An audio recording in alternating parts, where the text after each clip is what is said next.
Welcome to Flat Earth Debate Live.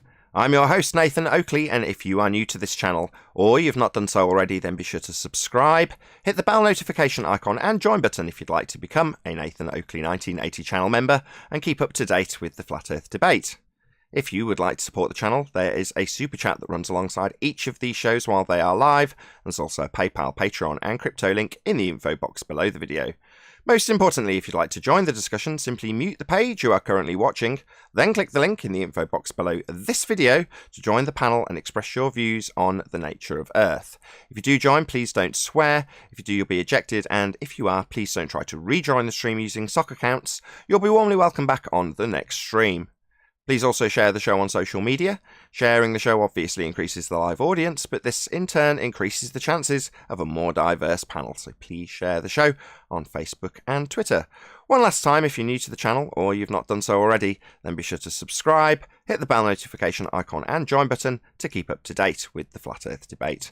Now, we are joined by Neil and Paul in Meet, Google, and we've also got a whole bunch of people in Discord, so welcome one and all.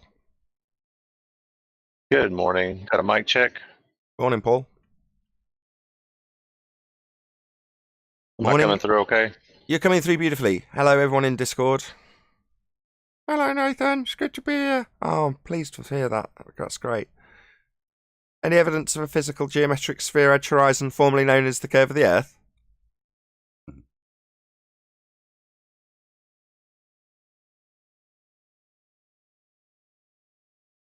Oh, keen panel. Not from Gatlinburg. Not from where? Gatlinburg. Yeah, Gatlinburg. It's a tourist trap here in Tennessee. Famous for its giant rubber band ball, or? It's Dolly Parton country. Dolly Parton. Dolly Parton. County. Oh, I like Dolly Parton. Especially her breasts. Any evidence of axial rotation of the Earth-based variety? Nope.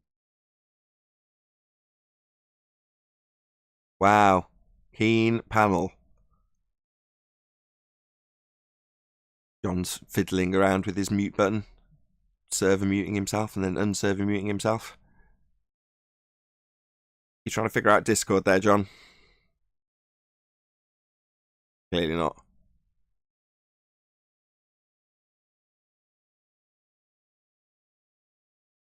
I lost Discord. This isn't a very good live start. I'm sorry, people watching, why it's going so slowly, and I'm not getting any response from anyone in Discord. Can I have a mic check from Discord? Truth be told, there we go, I can hear his mic. First time I'm pleased for background interference. Sorry about that, Nathan. No, it's okay. I'd rather know that Discord's actually working. Hello, Arwin. Hello. Good afternoon. Oh, it is a good afternoon now you're here, because you've just done 2 hours of your own live show, so you're definitely warmed up. Any evidence of axial rotation of the Earth-based variety? Arwin? No, definitely not. And if there was, there would be all these kinds of consequences that the people that say there is can't seem to recognize. And we've identified that a while ago as a mind virus, the Coriolis mind virus, to be precise. Indeed, a denial of their rhetoric that we have 15 degrees in our turn of the Earth. Underneath, things not attached.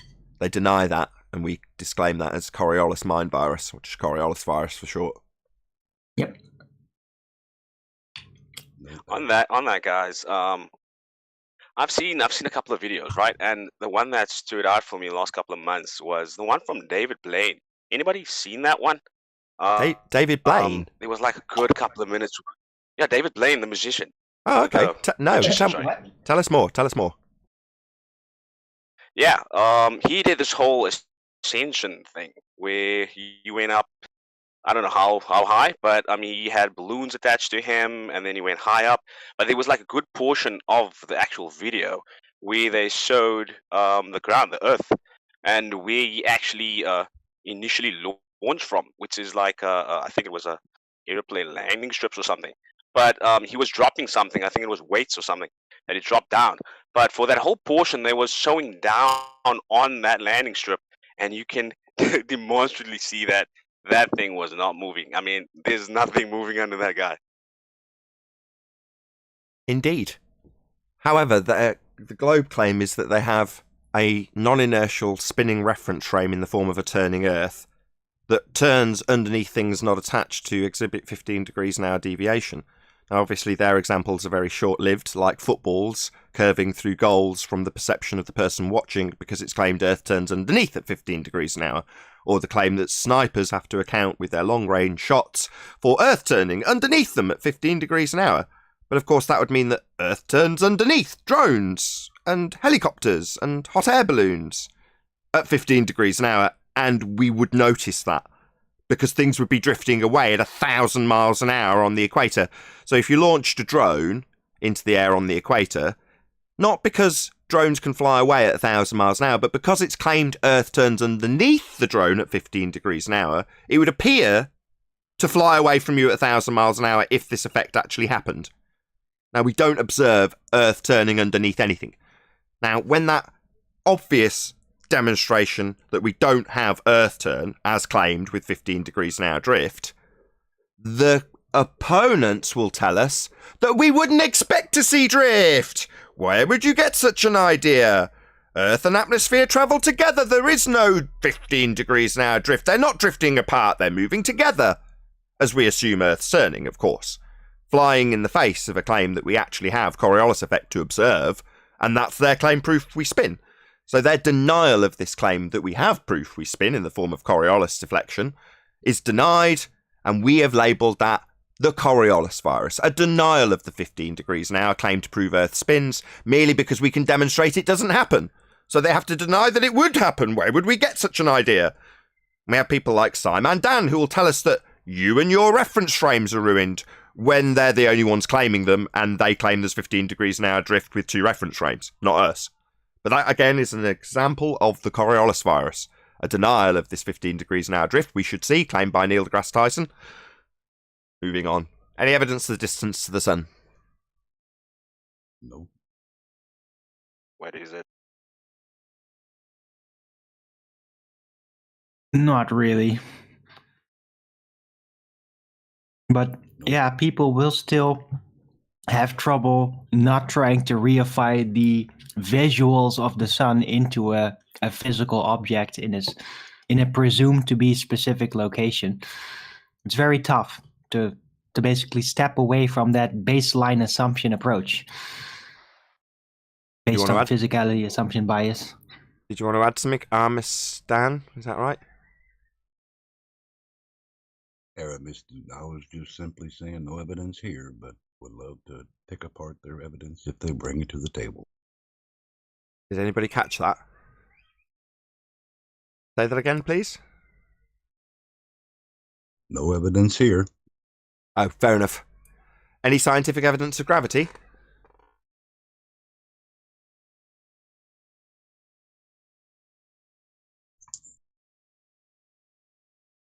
Nope. It's a reification fallacy. Relative density is all we need to explain the workings of the passive displacement that happens in the realm. It does not explain why the directions, it just describes how it does that. The cause of the displacement by presenting a model that we can actually physically test in the real world and then prove the cause of the effect, which is what science is. There's nothing else we need. Anything else that might be conjured up is like, oh, but there's this microscopic little thing that adds to it and causes the direction. Yeah, none of that has ever been proven. And thus anything but relative density remains a reification fallacy. Several people sent me and discussed with me and messaged me, emailed me, you name it, about some comments from Bob Nodell on Globebusters. And while there was so much personal stuff attached to the comments, my attitude was fairly straightforward. Arwen and I actually discussed this at length last night. My attitude is the personal stuff you can all leave behind. I don't care about any of it. But the arguments, I'm definitely keen and excited that they're actually being discussed. Now, there was a specific example that was laid in front of me, and I just want to address that in specific reference to this housekeeping question, any scientific evidence of gravity.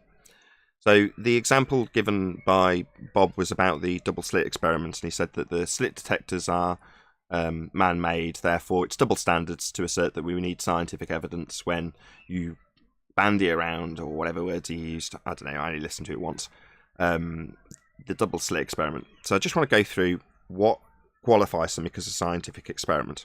And again, I want to thank Bob for bringing it up, because it's important that it gives me an excuse to discuss this now. So no personal vitriol, no moaning about view figures or any of that nonsense. Just the subject. The discussion point in this instance is a minor misunderstanding from Bob about the scientific method, which is great because it means I get a chance to discuss it. So thank you very much, Bob Nodell. And also thank you for the mention of my show. Really appreciate the advert. Anyway, first step in the scientific method is to observe natural phenomenon. Now, when we describe people using man-made devices like gyroscopes or pendulums on the globe side, we're describing that as their phenomenon that they are discussing to figure out the cause of. Now, that is the thing that must be naturally occurring. So it's entirely about the physical and natural world. That's what science is primarily interested in. Natural science. The physical and natural world. And science is the establishment of the cause of an effect.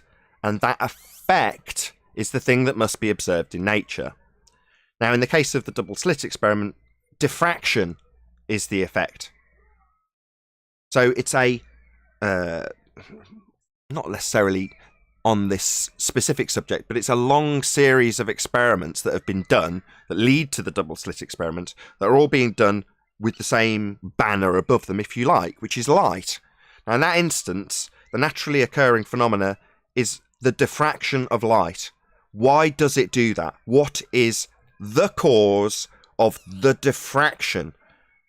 Now, establishing why that's happening can have an experimental apparatus set up, and that can have as many man-made devices as you like, so long as the device itself isn't the phenomena that you're studying. For example, a gravimeter or a pendulum. Those are man-made devices. They're not occurring in nature. So to try and ascertain the course of a slit detector, it's like, no, the double slits phenomenon isn't a slit detector. That's not the phenomenon being studied. Diffraction of light's the phenomenon that's being studied. And the ascertaining of the cause requires figuring out which slit it went through, and upon acquisition of the knowledge of which slit it went through, you can collapse the wave function interference pattern, whatever you want to call it, the many bars of light, into an actualization, i.e. one bar for one strip, one slit. So that's the collapse of the wave function, the collapse of that pattern, and that pattern is the diffraction of light. That is the phenomena being studied. So it's not the case that you can say, well, it's got a man-made device in the experiment. Yeah, it has. So we can figure out which slit it's going through, but not figure out the functionality of a slit detector. That's not the phenomenon. So, just to summarise, in terms of what makes something scientifically valid, it's having a phenomena to study in the first place and figuring out what caused that phenomena. In the case of the double slit quantum eraser, it's figuring out what's the cause of the light diffraction. And the established cause, by way of varying and manipulating that assumed cause of the effect, is knowledge of which path it went through. Which slit did it go through? When you know, you cause the wave function to collapse. Ergo, you have established the cause of an effect in nature. The effect being the light diffraction, the cause being knowledge of the which path. Well, those two things give you a validated scientific experiment. And from that, you can develop theory. So, it's not the slit detector that's the phenomenon, it's light diffraction. And that's true with anything that you want to establish in science. It's just a natural phenomena that you observe, and then you try and figure out the cause of it. Man-made devices don't fit into that bracket because you already know what caused it, and man made it. Right. Nathan, are most experiments going to be with a man-made device? Not necessarily. Can I give... No, not necessarily. You could easily find, you could stumble across a hot spring and you go, I wonder what causes that to boil. Phenomena, boiling water, cause, heat. Well, to establish that, you didn't necessarily have to find anything man-made. You could find a naturally occurring receptacle for the water and find a naturally occurring heat source, and then you wouldn't have to make a thing, right? And you could still cause it to boil, and you could still validate your alternative hypothesis and reject your null, so long as you'd formulated it in the first place. The man-made devices bit is kind of inconsequential. It's part of the apparatus to test your assumed cause. And in that process, all that is required is that you vary and manipulate that which you assume has caused the effect. And if you vary that which you assume caused the effect, and it causes it, you have validated it. Now, part of the apparatus might or might not be man-made. It's not really that relevant. All that is relevant is that you varied your presumed cause and it caused the effect. That's it. Hey, Neil. Right. Brian, you mean. It's also because if by that standard, if it wasn't exactly like this, then you could never prove that water boils at 100 degrees, because the 100 degrees can only be established through a man-made device known as a thermometer. You don't right? need that bit. You don't need the mathematical. Exactly. You don't need the. It's qualitative rather than quantitative. What caused it? Heat. Well, you can, with an arbitrary construction of a temperature with numbers, which we've devised to decide what number corresponds to how much mercury is how high in a tube. Well, that's completely arbitrary. The cause is heat. Now, you can go on to say, well, how much heat? How long does the heat have to apply? Yeah, that's quantitative, as opposed to what caused it. Because if you say acid content caused the boiling water, and then go on to describe how much of the acid's going to cause it to boil, well, you're qualifying how much of something that isn't actually the cause, because you haven't established it. How much of the cause, yeah, you can worry about that afterwards, but you've got to actually establish the cause first. Right. I just want to add something here. With regards to the whole Bob thing and everybody, I agree with you, Nathan. It's good discussions to have, but just to add on that, I'm not sure if everybody remember Spurs' debate with that PhD, right? I mean, maybe Brian can add here, but I'm not sure if that PhD referenced a gravimeter that they were using, but he specifically said, right, he sends students out in the field, and what they do with this device, right, is they test the various densities of the ground. That's specifically what came out of his mouth, right? And what he did was he buries something somewhere, and he sends them out to find it. But he specifically recalled or said that he sends them out to test the various densities of the ground, and that will help them find whatever they're looking for. Just wanted to add that. Hey You wanna everybody. Go ahead, Brian. Well, Nathan. The thing about it is that, and this is something that Jaron didn't understand. He understands it now, I think. When I was saying in the debate, asking which one to refer to which gravimeter he was talking about, I said, is it the absolute or the relative? Because the two of them work, they're two slightly different apparatuses. They don't work the same. The relative works more off of accelerometers, which is mostly a motion detector. So I don't know. The whole thing it's a bit convoluted mess, because even Jaron did some research on it. I heard him speaking on Friday, on Sunday on Glowbusters, and he was saying like that the software that goes into these things is all pre-assuming a globe and all kinds of global nonsense. That, there was a lot of stuff going into it. But you're right, that guy Tony, you can't remember his own, PhD Tony, who was on Fight the Flat Earth. He did say he was burying the test mass. Tony Purcell. Purcell, that's right. Tony Purcell written, that's right, Nathan. And he did say he was burying what he called a test, whatever mass is. But basically he was just burying something of weight, some kind of weight. And he said his students were finding it. So, but that you could do that with a metal detector type thing. Do you know what I mean? You could literally do that you could literally do that with a metal detector type situation. You could find the test mass, what he would call a test mass. I'm saying the word mass now, sorry. But you could do that with a metal detector. So the whole thing is convoluted. Yeah, no, but my point was that he specifically said the density. They were testing for the density. I'll find that video again, and I'll share with everybody. But he specifically said that they were looking at the different densities of the ground, and that helped them find it. Nothing to do with any metal or magnetic or any of that type of thing. He was specifically talking about the density of the ground.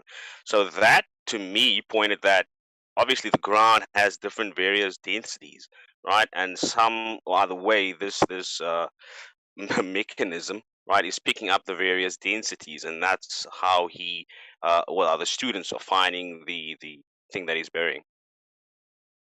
You're right, he did say the density. That's right, now I remember it now. He did say that. And I remember catching on to that at the time himself.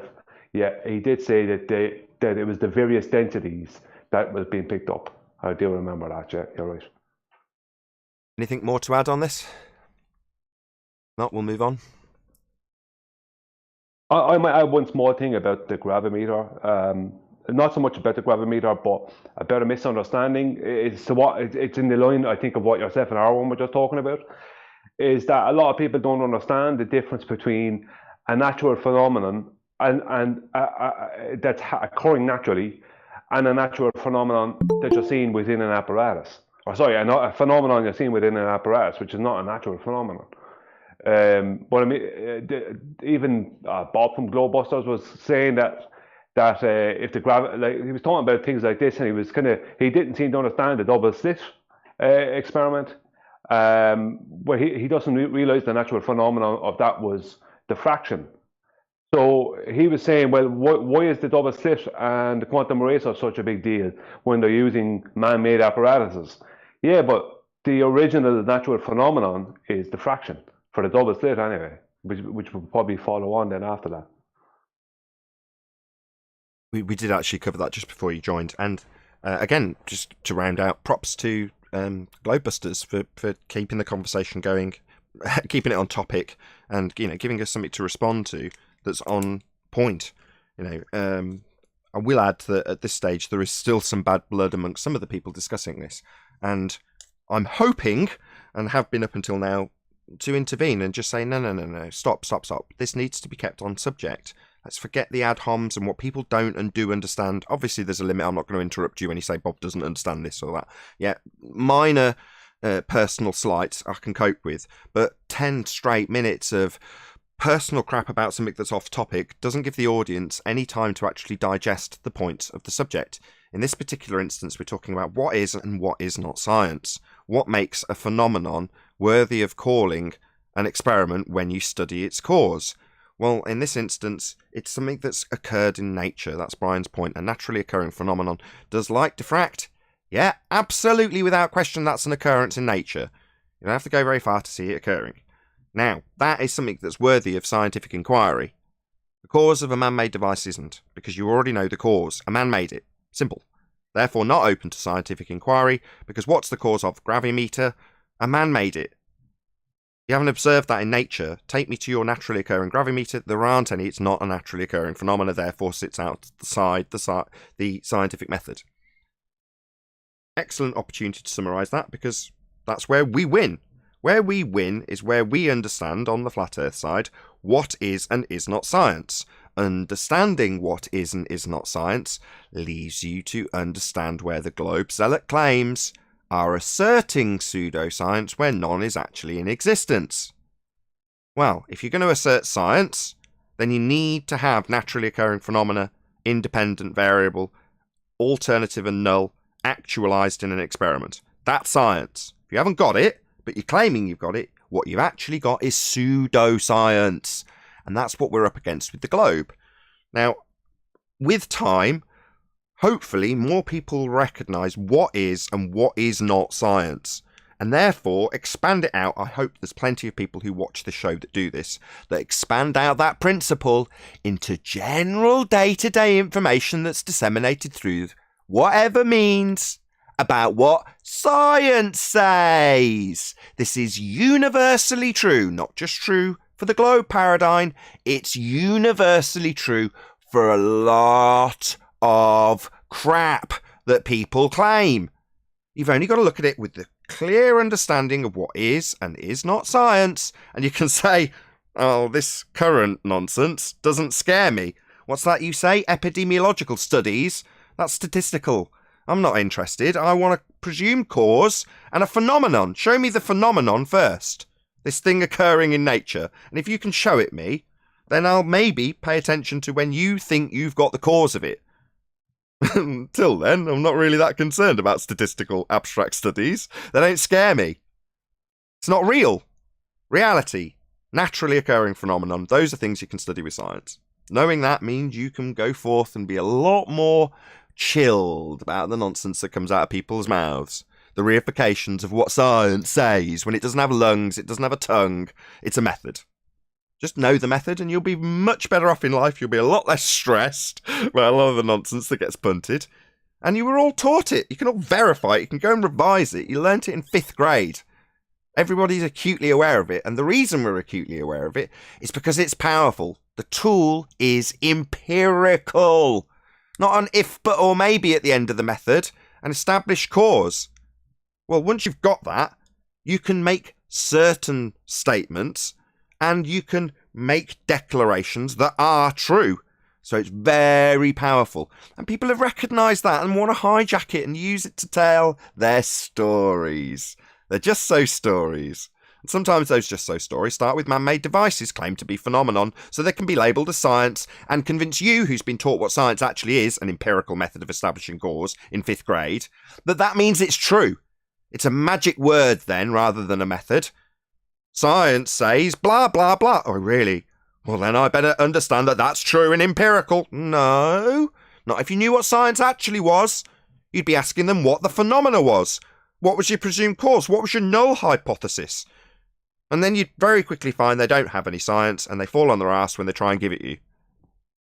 Any single viable hypothesis from any of the fields of astronomy, cosmology, or astrophysics? Not yet. No. The body of science, Nathan. Science doesn't have a body, it doesn't have tongue, it doesn't have lungs, it's a method. So why were we told the body of science proves everything all those years ago? That's a little weird. We don't hear that much anymore, huh? No, we don't hear that much. The general public does. They're always being told what science says.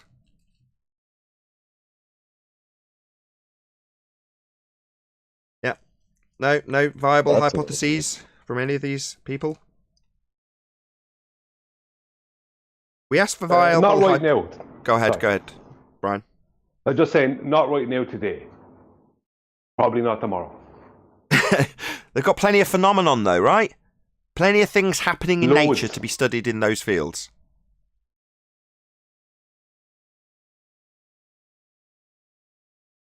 The problem with their phenomenon is any story that me or you decide to make up about it, Nathan, is just as viable as their story because they can't prove it either. That's the problem, isn't it? Okay. Arwin, can you give us a quick story about why a supernova, that would be a light getting a bit brighter and then disappearing altogether, why that occurs? Can you just give us a quick story about why that happens? Non-heliocentric, please. Oh, non-heliocentric. Oh. Yes, please. I don't really know for sure, but if I'd had to quickly estimate it based on my lore of what the celestial lights are, I'd say that for some reason, the light manifest, however that works, probably electrically, is for some reason basically, giving more output and then retracting that output in that very specific angular location in relation to the observer. That would be the described phenomenon. I would not know how to actively manipulate it. Don't worry about that. Just Don't yet. worry about that. Just give us the story. Don't need to manipulate any presumed cause of the phenomenon. What we're going to do is get the phenomenon described. We're going to say a light's in the sky and then it disappears. Then you're going to give your just so story. And then we're going to reiterate your just so story and say, therefore, we'll see a light disappear in the sky. And we do, therefore your story's true. That's how it works. What? You will give me an observation of something occurring, a phenomenon. All right. It will then be followed by a description, just so story, of why you say it occurred.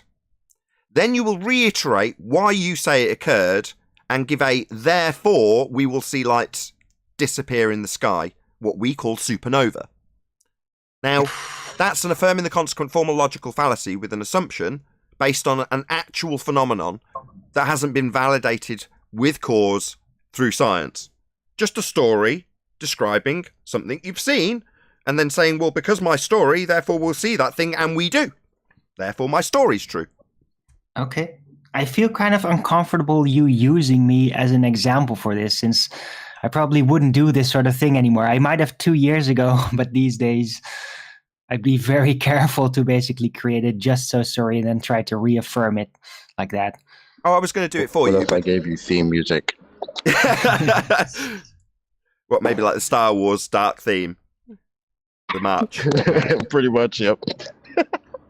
Quick shout out Right. to Bobby Zines, who said, FED brings out the desperation of Globers. I agree. They'll come here and tell us how we're part of a cult and how we already know it's a sphere. And it's like, if that was true, you wouldn't be here. You'd be getting on with your life completely confident in that fact, not in the slightest bit concerned this show even exists. But yet here you are, chasing us around, demanding our attention. Right, and coming back every day for years to share with everybody the important message that the Flat Earth debate is dying for 3 years in a row, every day. Yeah. Indeed. Any evidence of a self-perpetuating molten iron core at the centre of a presupposed spherical Earth? No. P waves and P S waves and S waves, which in practice have turned out to be grossly inaccurate on every step. So, yeah. There have been attempts, very little sign that there would be any success in the near future trying to attempt to actually confirm it. Any evidence of the R value, that would be Earth radius?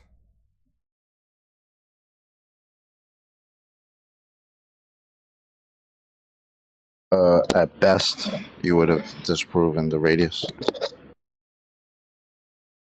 Right. It's really inconsequential, you know? It's like, what does it matter? It's at best radius is wrong.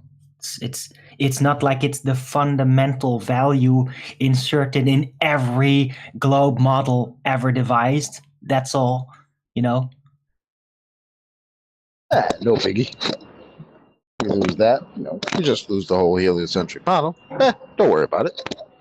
That's causing quite a lot of cognitive pain in our opponents at the moment. It was actually an epic pre-show, so we had Father of a Stolen Child, John. I can't remember what his name is in Discord.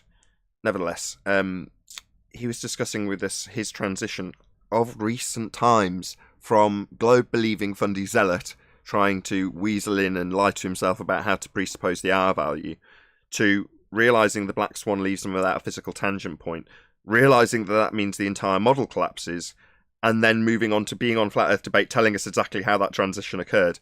Really good conversation. So if you're a member, that'll come out just after the live show finishes, or an hour later or so. Or tomorrow if you're watching this live and you want to know it's on the second channel, subscribe today to Nathan Oakley, link underneath this live stream. Any evidence that you can have gas pressure without the necessary antecedent of a container? Yeah. To this day, I still think that this very question is the most glaring, painful weapon ever devised among the arguments against the globe. Because it's so in your face, it's really hard to even misinterpret it. Like, it's tough to even create a just so story to try and get around it because it's so immediately in your face. Like, almost everybody that hears the argument and just waits a few seconds to let it sink in will be shocked. I was shocked the first few times, and now I'm talking about it over a decade ago when I first heard these arguments from other people that would just like, it would shock me in my boots. Like, I would be thinking, oh, globe, and it could be like this, and they haven't figured it out yet. And we're discovering, and they were like, yeah, but the vacuum can exist. Like, the gas would expand in all directions. I'm like, I saw that demonstrated in physics class. I don't know how to answer this. So it's a shocking argument, really. The most shocking of all, I think. You were discussing on your show earlier earlier this morning about how people had told you Earth was flat when you were a globe head, and you were just there in stunned amazement being told it's not a globe. Just interesting that you were chatting about it earlier, and then John also did the same. Maybe he was watching your show. Could be. Could be. Well, I think I've been confronted with it many times. I've told it like 5 times over my life, and yeah, all of them I was like, yeah, that's very interesting. I like the idea of it. However, I believe in a fucking globe. So no leave me alone. swearing. I'm gonna go to space. Trying to keep the show clean. Go ahead, Brian. Sorry.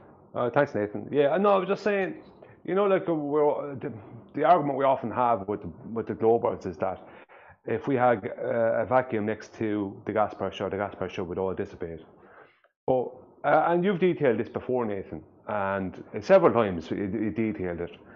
But a bigger argument is, how do we have a gas pressure gradient that formed within a vacuum? It's completely impossible. Yeah, you don't. Exactly. Unless, of course, you have some rebellious gas particles. That narrative kind of went away for a while, eh? Yeah, I know. Shout out to the rebellious gas particles.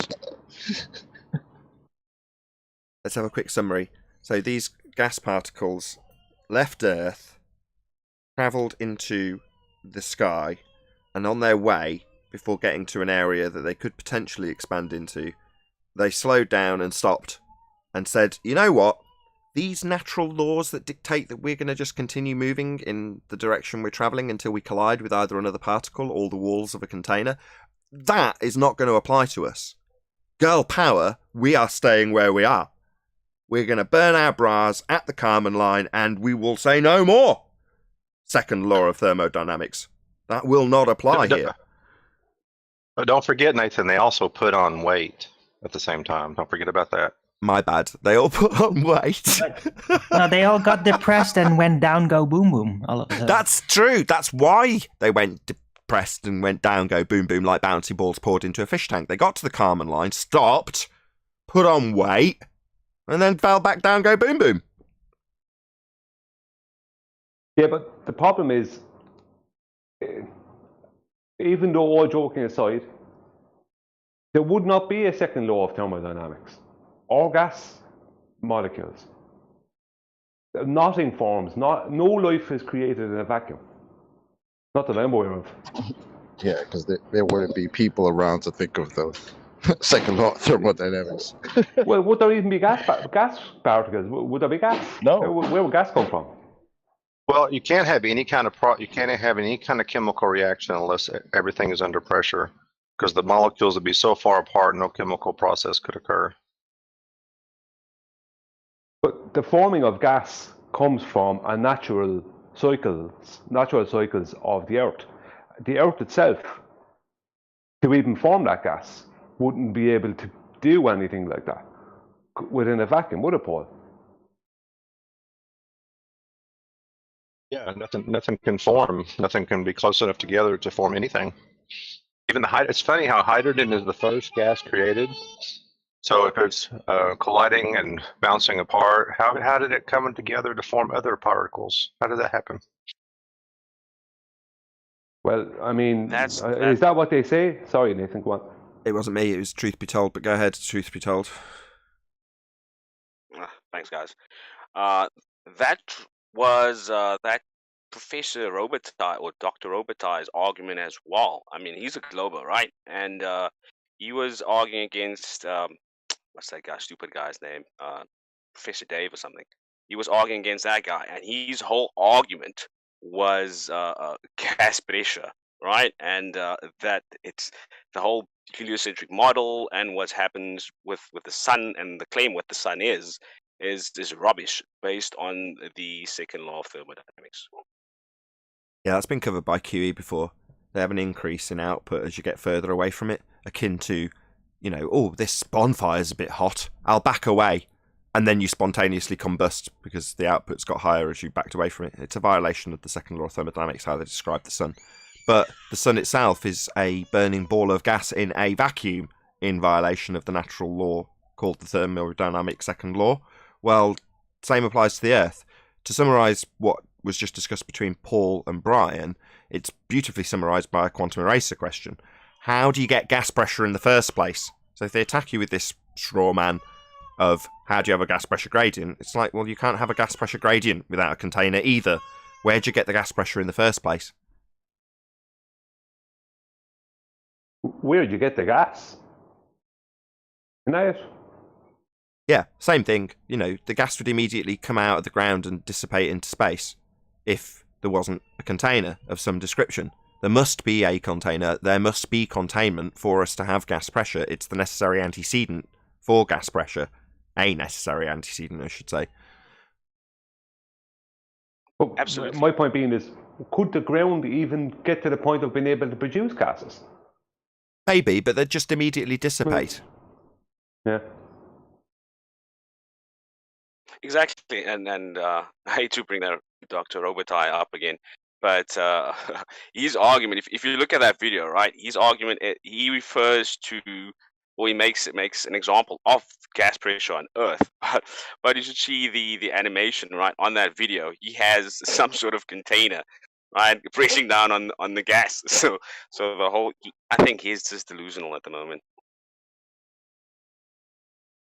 Yeah, You're a lot saying of them this will. guy was going at Professor Dave? What was his beef with Professor Dave? Like, That 'cause Professor you said Dave's they're a both clown. Globers. That he's a clown and doesn't know what he's talking about. Well, yeah, that I know, but I don't know the new guy. What's his name? Robitaille. What was his beef with him? Because you said they're both Globers. That's curious. But Yeah, Dr. it's Robitaille. isn't his name Robitaille? Yeah. Yeah. What think was it's the same his guy, Chocolate. what was his argument with Dave? Not calling him Professor. Well, his argument was basically that, same as Nathan just said. Dave called him a clown. Yeah. It was the sun, the second law of thermodynamics violation description of the physicality of the sun. So that's his specific point, and he's using the second law of thermodynamics. From what I understand from what you've just explained, it was also covered by Quantum Eraser. I've not actually watched his video, so I'm gleaming this from what other people have told me. Oh, okay. Yeah, Dr. Robitaille, Chocolate, he, for the past few years, has been basically saying that what the stories about the sun and the sky have to be wrong because you can't have gas pressure within a vacuum. It can't be done. He says so. The sun has to not be a gas. And he also pointed out that with stellar spectroscopy, obviously it's not controlled, but with stellar spectroscopy, the orb is getting a continuous spectrum of the sun, which can only come from a solid. So that I don't know. Okay. I'm not So saying the he's sun is a still- solid. I'm just saying, like, yeah. So And he Professor thinks Dave he- called him on that. Sorry, what? So he still thinks it's a vacuum up there, but the sun can't be a gas because you can't have a gas just chilling in a vacuum. So he thinks it's something else. That's what you're saying? Either Yeah, plasma that's- ball or some type of solid something. Yes. Yeah, yeah. I got you. Professor Dave was calling him out Exactly. on it, and he came back to Professor Dave. Sorry, Nathan. What? No, that was the same guy in Discord. Just said exactly. But, I made a video about him. It's my second video down, my second last video. I made a video and I sent it. I put it up on his channel, like on a comment if he wanted to watch it. And I just basically said like what he was saying made sense, but it also makes sense for the Earth. You know, we're supposed to have gas pressure, so you know, I attacked gravity and its validity, and we're supposed to have gas pressure in a vacuum too. So how do you equate the argument for the sun, but then not look at your own world? I was just gonna say, I was just thinking that, like, so how does he apply that to the rest of the nonsensical He doesn't. heliocentric model? He doesn't. That would cause cognitive pain, so that doesn't actually occur. Just for Sleeping Warriors come into the chat late. He says, wait, no intermolecular bonds for mass and no acceleration due to gravity, etc., etc. Well, you've got to understand, Sleeping Warrior, we were discussing the narrative of the rebellious gas particles, and after they've got to the Kármán line and burnt their bras, they stick together, metaphorically, and that gives them weight. You know, them sticking together, the rebellious particles, one for all and all for one. and eating a lot of cake, metaphorically, makes them gain weight, and then they fall down, go boom boom, like bouncy balls poured into a fish tank. So you can call those, keeping together, like maybe feminists keep together. You can call those bonds, and just make an analogy between the the people wanting to be part of a team together and intermolecular bonds. You can equivocate those easily. I wonder if they had like a leader, like a Darth particle.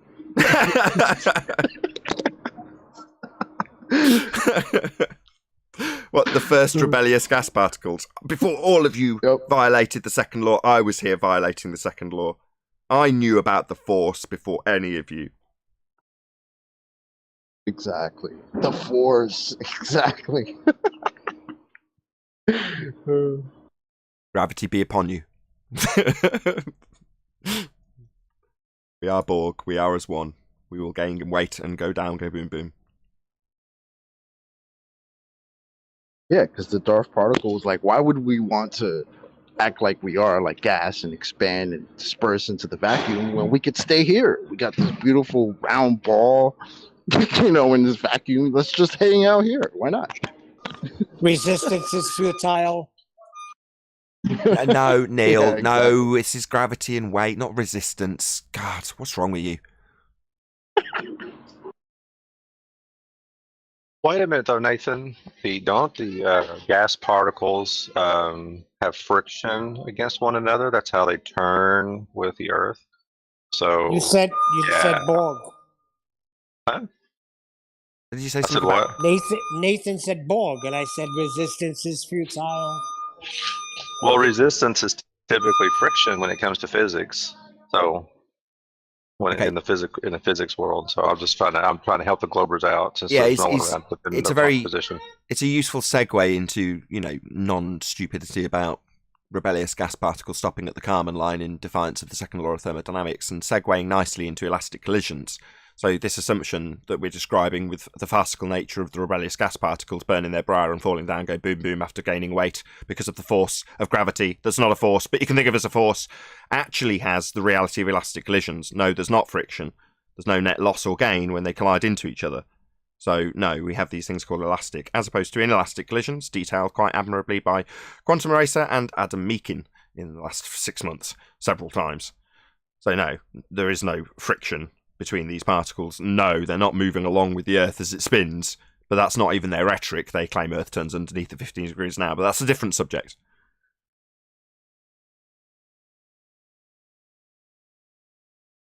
No friction. Elastic collisions. Unless you're a rebellious particle. Just to get the subject back on the jovial mood that it was on and I've ruined. Oh, I got it, Nathan. They are trans particles. They can change their nature. That's what it is. No, what's actually happening is the bonds, metaphorical bonds between a community of rebellious gas particles, used as an analogy with intermolecular bonds. Sometimes those analogous community bonds cause community friction.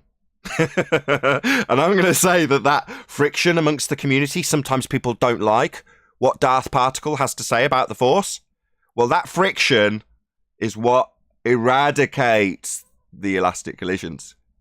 Because obviously if people are bonded, there's going to be friction, right? I mean, particles burning their bras, going down, go boom boom with weight. With social bonds that cause friction. Yeah, we're all clear. The narrative has continued. I love the Darth particle. Yeah, we've got. I copyright that right now. It was part of the story now. We've definitely got a Darth particle, and we've definitely got analogous intermolecular bonds with social bonds, and we've got definite friction as opposed to elastic collisions with the social bonds and the social friction. So these things are all easily comparable to make gas go down, go boom boom when they gain weight. Because that's what happens in this fantasy world of a sky vacuum we don't have. Seems legit. Yeah. Checks out. What a wonderful fantasy world the heliocentric world is.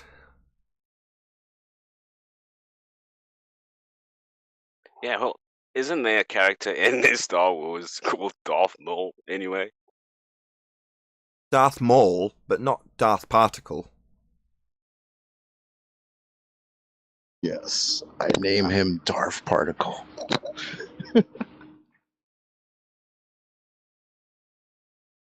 most rebellious of all rebellious gas particles.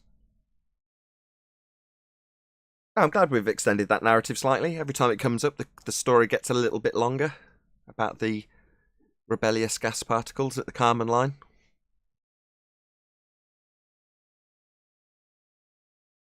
Brothers. I have to come up with a illustration or something. Storyboard. Before somebody steals this story from us. Yeah, we need to storyboard this. If you're a cartoonist, because I'm sure there's so many cartoonists watching Flat Earth debate, then maybe you could storyboard it for us. Plus, we need an actual plot. At this point, we've got a bit of character development.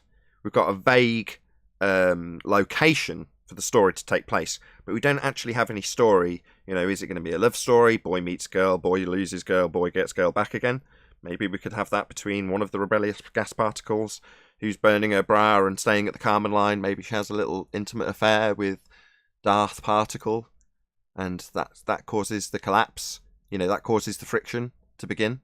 I don't know. You know, we've got to actually have a narrative to storyboard, though, a story. There's only so many stories out there. Remember, I gave it a little bit of a story back there a little while ago because somebody needed to measure the geometric horizon that we can't see because we have an atmosphere, right? So vaguely maybe remember it was this. Darth Vaguely. Particle and his rebel forces. Yeah, that's not really a padded out plot. We need an actual story. As I say, there's a limited number of stories, you know, that actually get told, and most stories you'll ever hear are like a variation of one of about, I don't know, 20 different stories that are in existence, various different fables and biblical. What do they call them? Paul, you'd know. What's it called when Jesus is sat down just telling a story that's obviously made up? It's a parable. Parable. That's the word. Parables. Old folklore, Hollywood movies. There's only so many stories to be told, but you've got to decide which one you're telling.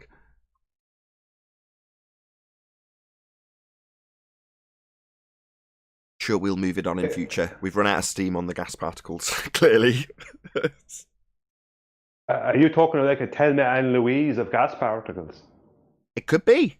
Could be. Yeah.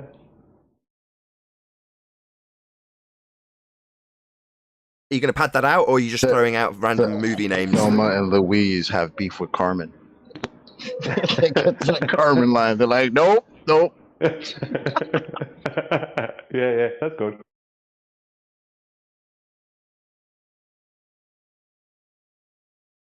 Quiet on the fundy side in the last few days. I wonder what's changed. I mean, like, noticeably quiet. Maybe it was the Tim Osmond slaying on last Thursday's show that's discouraged them from coming in this week's shows.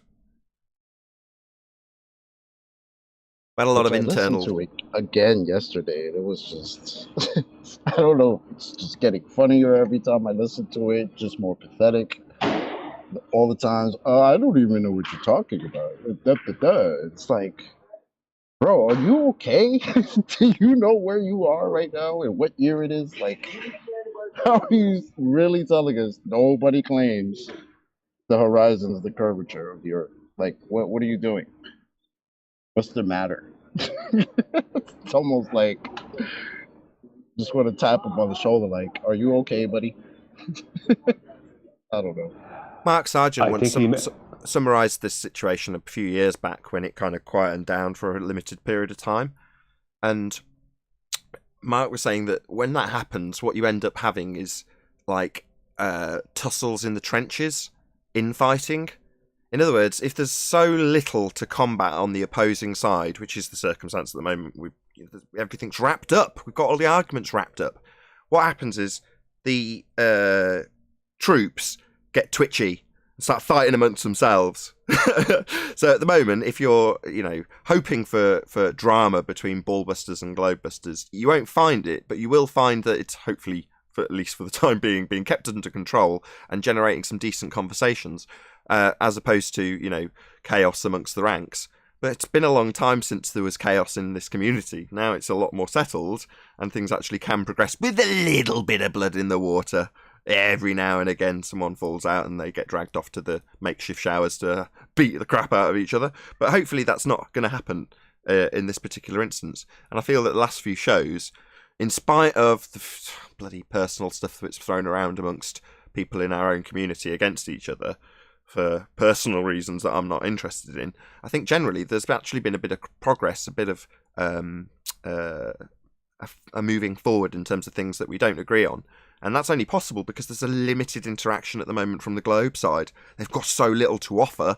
We've got time to be chatting amongst ourselves about things we might disagree on. That's so cool. It's a testament to the state of the Globe argument at the moment. Would you not agree? Oh, yes.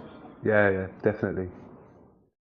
I'm after asking Witsit to ask Jaron if he could have me on his show on Friday to discuss it further.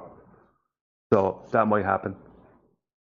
Excellent. Yeah, I hope things like this happen again because, back when we all started doing this, everyone was collaborating with everybody, and then over time people figured out where they disagreed with each other and people drifted apart. Now, all I see as happening now, as much as everyone who's involved in it that has got personal issues is like, this is that person's behaviour and blah, blah. It's like, nah, you're not just ignoring them, though, are you? You're involving yourself with that person, and therefore that interaction, if that's what you wanted, can only be good, even though you've got a very negative spin on it in terms of the personal interaction. But the arguments, they are definitely getting discussed, though, aren't they? These things are coming to a head and being discussed, and I hope, at least on our own side, people see that as positive, as I do. I see this as a very positive thing moving forward. There's interaction between us where there wasn't for the last couple of years, which is a bit sad, really, in my opinion. Yeah, I want to add to that. I mean, Yeah. Go ahead. I've been watching you guys for like a couple of years now, right? Ever since 2017, both sides, right? And I continue to watch FED Daily as well as Globalists, Scientism, everybody.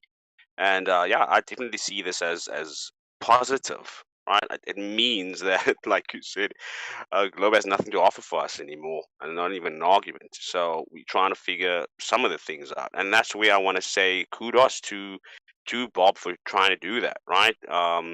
He's an amazing guy, and for me, there's no sides, right? And I know you alluded to that on his last video, but for me, there's no sides. It's just, we can't agree on everything. We move forward, and if we disagree, we disagree and carry on. But this is definitely positive because the conversations are being had. Brian did an amazing job last week, and now this week it looks like there's going to be another discussion about it, which is just so awesome. Thanks, Exactly. guys. The fact that we have the time to do it is a testament to the position on the Globe side. When in the last couple of years, if we had the opportunity to say, let's sit around a table together and actually get these things thrashed out. And hopefully, as I keep saying, the personal crap will be left on one side. But a lot of people are passionate about this subject. So there is quite a lot that even me saying, hopefully I'll be a bit of a steam release valve in this and calm people down when they get angry about whatever they're arguing for or about the person on a personal level. It's like, no, as long as the conversation's actually progressing in terms of the argument and the conversation gets heard, the point from the other side gets heard, the rebuttal gets heard, and then it gets furthered when the person who's obviously listening to it, even though they're not directly here sat with us, gets to hear that. Well, that's positive, as you keep saying, and I keep saying. I will look past a lot of the personal crap and hopefully calm it down because it's just a bit of old blood in the water as far as I can tell. Anyway, I'm going to round out this live show and say if you are watching this on either Nathan Oakley 1980 or Nathan Oakley premiering streams, then stay tuned as there will be an after show to follow. Unfortunately, this is where we bid you live viewers farewell. A massive, huge, enormous thank you to all of you who shared the show, smashed the super chat, commented, subscribed, and all that good stuff. Another massive thank you to today's Meet and Discord panels for making today's live show possible. Once again, stay tuned if you're watching on either premiering stream. I've been Nathan Oakley, and I'll see you all in the next video.